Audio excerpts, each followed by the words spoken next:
네, 이준석 대표 징계 후 권성동 대표 직무대행 체제가 들어선 지 약 2주 만에 또다시 지도체제를 둘러싼 파열음이 커지고 있습니다.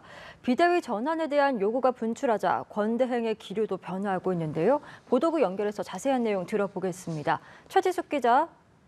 네, 권성동 대표 직무대행이 윤석열 대통령과 나눈 문자가 공개된 뒤 여당 내부에선 새 지도체제에 대한 이견이 다시 분출하는 모양새입니다. 국민의힘 초선 의원 32명이 어제 당 지도부에 비상대책위원회 체제 전환을 요구하는 연판장을 전달했는데요. 한동안 침묵하던 차기 당권주자 김기현 안철수 의원도 시동을 걸었습니다.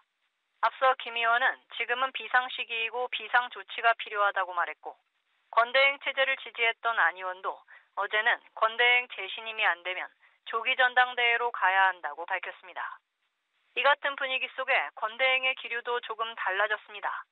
권대행은 당초 비대위 체제나 조기 전당대회 가능성에 선을 그었지만 최고위원 추가 사퇴를 전제로 비대위 전환에 반대하지 않는다며 가능성을 열어둔 겁니다.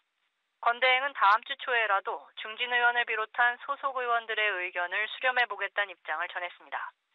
이런 가운데 이준석계로 분류되는 김용태 최고위원은 강요에 밀려 떠내려갈지언정 스스로 원칙을 저버리지 않겠다며 사퇴 불가 입장을 재차 밝혔습니다. 집권 여당이 갑작스럽게 비대위 체제로 전환하는 데 대해 여당 내부에선 우려도 나오고 있습니다. 일부 초선 의원들은 비대위 전환의 명분과 구체적인 로드맵이 보이지 않는다며 당의 안정이 우선이라는 입장을 전했고, 홍준표 대구시장은 SNS에 안 그래도 정부가 힘든데 당까지 각자 도생하려고 한다고 비판의 목소리를 냈습니다. 한편 오늘 더불어민주당 당권 주자들은 첫 주말 행보에 나섰는데 관련 소식도 함께 전해주시죠. 네, 그렇습니다. 민주당 당대표 선거가 박용진, 이재명, 강훈식 의원의 3파전으로 좁혀진 가운데 당권 주자들의 발걸음도 빨라졌습니다.